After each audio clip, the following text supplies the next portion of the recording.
Beloved one, I see the weight you've been carrying, especially the kind that doesn't show on the outside. I see how you keep going while feeling overlooked, how you swallow words because speaking up feels risky, how you've learned to smile politely while your heart is quietly asking, does anyone notice what's happening to me? Some of you are tired of injustice that never makes the headlines, being underpaid, underestimated, spoken over, treated as disposable. Some of you are living with the ache of being oppressed in small daily ways. A cruel supervisor, a manipulative relative, a system that always seems to favor someone else. And some of you are simply exhausted by the world's cold math, where worth is measured in numbers, status, and speed, and your tenderness feels like a weakness you must hide. You've been trying to survive without becoming bitter. You've been trying to stay good without being naive.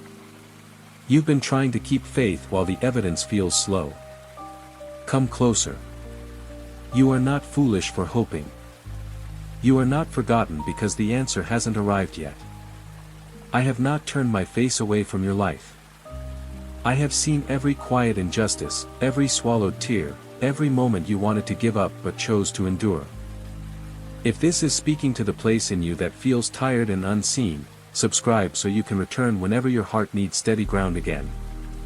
And don't leave because in the middle I will give you an answer that can change the way you relate to me. You are not required to become hard in order to be safe. Your refuge is not your toughness, your refuge is my presence, and my justice is not asleep. Stay with me. Let your shoulders loosen. Let your breathing slow. You don't have to carry the whole burden of making the world fair. That burden was never meant for your spine. Now let me show you what Psalm 9 is really doing. It is a song that begins with praise and ends with a plea, and in between it reveals a holy secret. Praise is not denial, it is remembrance. David looks at the chaos of enemies, the cruelty of nations, the suffering of the needy, and he refuses to crown the problem as king. Instead, he lifts his eyes to the one who endures forever, to the throne that cannot be bribed, to judgment that is not twisted by money or fear. Let me give you one image to hold as you listen. My righteousness is like a lighthouse built into eternity. The waves of injustice rise and fall, the fog of lies rolls in, the sea roars like it owns the night, but my light does not negotiate with the storm. It keeps turning. It keeps shining. It keeps revealing what is true. And for the oppressed, for the weary, for the ones pushed to the edges, that light is not only a warning to evil, it is a way home. Psalm 9 is the song of a soul learning to live under that light. I will praise you with my whole heart. You have maintained my right and my cause. You are a refuge in times of trouble. You do not forget the cry of the humble. The needy shall not always be forgotten. This is not fantasy. This is spiritual reality. And you are invited into it. First, give me your whole heart, not your polished performance. David says, I will praise you with my whole heart, because divided hearts suffer twice. One part is praying, the other part is panicking. One part trusts, the other rehearses disaster. Bring me the whole of you.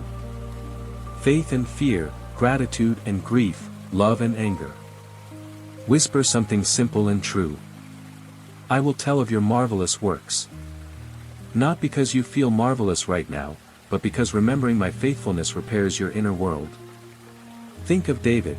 He praised before the throne, yes, but he also praised in caves and wilderness, when praise felt like the only dry wood left for a fire. And remember Jesus. Even with betrayal near, he gave thanks and broke bread. He did not wait for peace to praise, he praised to keep his heart anchored in peace. Second, let my throne settle the shaking inside you. The psalm says, I sit judging rightly, that I minister judgment in uprightness. Beloved, you live in a world where judgment is often loud and careless, where people condemn with headlines and assumptions, where your name can be dragged through conversations you never entered. But my judgment is not impulsive. I do not confuse accusation with truth. I see the hidden facts, the buried motives, the private wounds that shaped public behavior. So breathe, and tell your heart this sentence. The Lord endures forever. When you feel like everything is unstable, your job, your relationships, your future. Let the permanence of my character become your inner floor. The apostles stood before authorities who wanted to silence them, and they did not melt into fear, because they knew a higher throne was real. They spoke with courage, not because the room was safe, but because my authority was greater than the room. Third, run to me as your refuge, not as your last resort. The psalm calls me a refuge in times of trouble. That means you don't have to wait until you are shattered to come close. You can come while you are still standing, while you are still functioning, while you are still smiling in public. Let refuge become your daily habit. A quiet prayer before the meeting, a breath of trust before you answer that message, a moment of stillness before you walk into a hard conversation. Say it gently. Those who know your name will put their trust in you. Knowing my name is not memorizing syllables, it is learning my nature. Faithful, near, steady, kind. Think of Jesus when crowds pressed in and demands multiplied, he would withdraw to pray. He did not treat communion with me as optional, he treated it as home. Beloved, come home more often. Not to escape responsibility, but to receive strength without becoming harsh. Fourth, release your case into my hands, especially the part that feels unfair. David cries, have mercy upon me, consider my trouble, lift me up from the gates of death. He is not pretending he's fine. He is not numbing himself with spirituality. He is asking for rescue with honesty. Do the same. Tell me where it hurts. Tell me what you lost. Tell me what threatens you. And then let this truth settle your trembling. You do not forget the cry of the humble. You may feel ignored by people, but you are not ignored by me. When Jesus met the wounded and the overlooked, the blind by the roadside, the woman who had suffered for years, he did not treat their cries as interruptions. He called them near. He restored dignity. Beloved, your pain is not an inconvenience to me. Bring it. Let my mercy meet you there. Fifth, stop envying evil's temporary power, it collapses under its own weight. The psalm says the wicked fall into the pit they made, caught in the net they hid. This is not a petty wish for revenge, it is a revelation of how darkness works. Deceit eventually tangles itself. Violence eventually returns to the hands that throw it. But your task is not to monitor their downfall, it is to remain free while my justice unfolds. Speak this over your anxious mind. The needy shall not always be forgotten. Your hope is not fragile, it is rooted in my memory. David learned that enemies can look invincible for a season, yet a single breath of my presence can turn them back. And the cross itself, where evil looked like it won, became the place where evil's power was broken. Beloved, do not interpret the middle of the story as the end of the story. Here is the answer I promised you, and I want it to rewrite the way you pray. I do not ask you to be your own judge, jury, and executioner. I do not ask you to carry the burden of fixing every wrong, proving every truth, or punishing every offender. I ask you to seek me, to trust me, to sing even while you wait, because praise keeps your soul from being swallowed by the very darkness you're asking me to remove. Psalm 9 teaches you a holy rhythm. Praise with a whole heart, then plead with honesty, celebrate my righteousness, then ask for mercy, remember my throne, then ask me to arise. This rhythm does not make you passive, it makes you steady. It keeps your heart from becoming a battlefield where bitterness wins by default. It keeps your tenderness alive.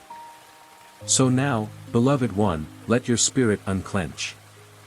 Let not man prevail, David prayed, not because humans are worthless, but because humans are limited, and fear makes them pretend they are gods. You don't have to bow to intimidation. You don't have to worship the loudness of evil. You don't have to shrink just because someone tries to make themselves enormous. I put nations in their place not to humiliate, but to remind the world. You are but men, and I am God. I lift up the oppressed. I keep record of the humble. I prepare a future where the expectation of the poor does not perish. I will be your refuge, not only when the storm is obvious, but when it is quiet and wearing you down day by day. I bless you with a whole heart, undivided, unashamed, honest before me. I bless you with refuge, so you can rest without surrendering your hope. I bless you with courage, so you can do what is right without becoming cruel. I bless you with patience, so you do not confuse delay with abandonment.